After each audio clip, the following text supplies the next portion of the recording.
C'est au noir de jouer, donc les blancs ont l'opposition. Les finales avec des pions isolés, comme ça, ressemblent beaucoup aux finales avec un seul pion, mais il y a des petites nuances, puisque, évidemment, il y a deux pions, donc ça change. Alors, les noirs perdent l'opposition. On est avec un pion G, donc proche du bord de l'échiquier, il faut faire attention. On avance le pion.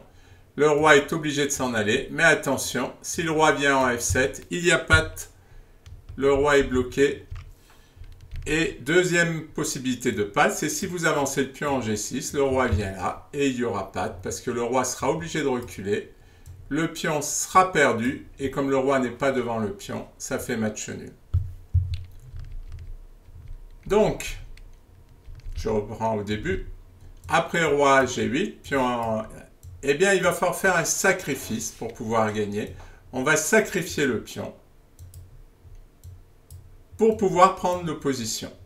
Et après, la position est facilement gagnée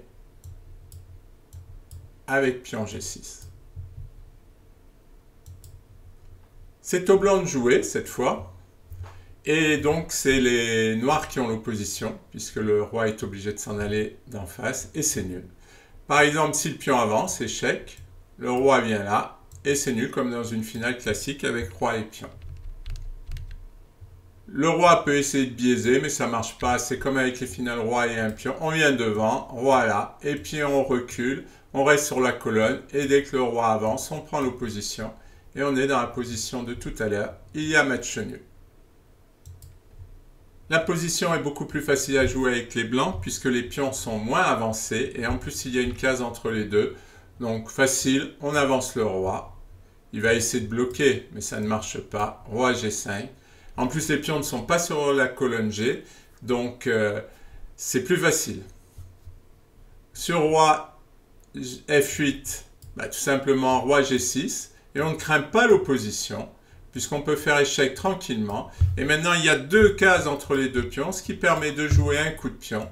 Et quand le roi s'en va, on va se transformer en dame. Donc, je reviens en arrière.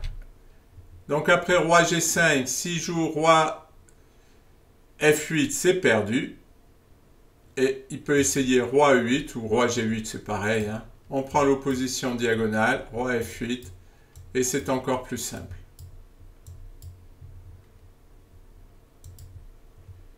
Là, une variante intéressante, c'est pour les blancs. Là, le roi noir menace tout simplement d'aller manger le pion, et ce sera nul, hein, parce que le roi blanc ne passera jamais devant son pion.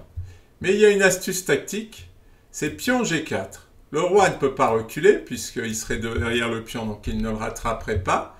Et les deux pions empêchent le roi de venir attaquer les pions. Il va être obligé de faire le tour, ce qui va laisser le temps au roi blanc de venir aider ses pions.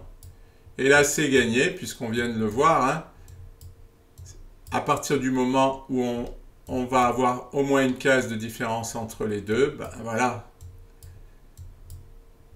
Hop. Maintenant, on a les deux cases. Quand il y a deux cases, c'est gagnant, puisqu'on peut avancer le pion.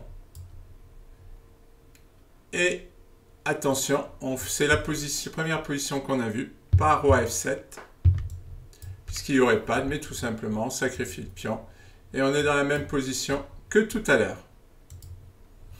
Voilà, je suis revenu en arrière pour faire la conclusion. On voit bien que les finales avec roi et deux pions qui sont doublés sont semblables aux finales avec roi et pion. Il y a des petites astuces tactiques qu'il faut connaître.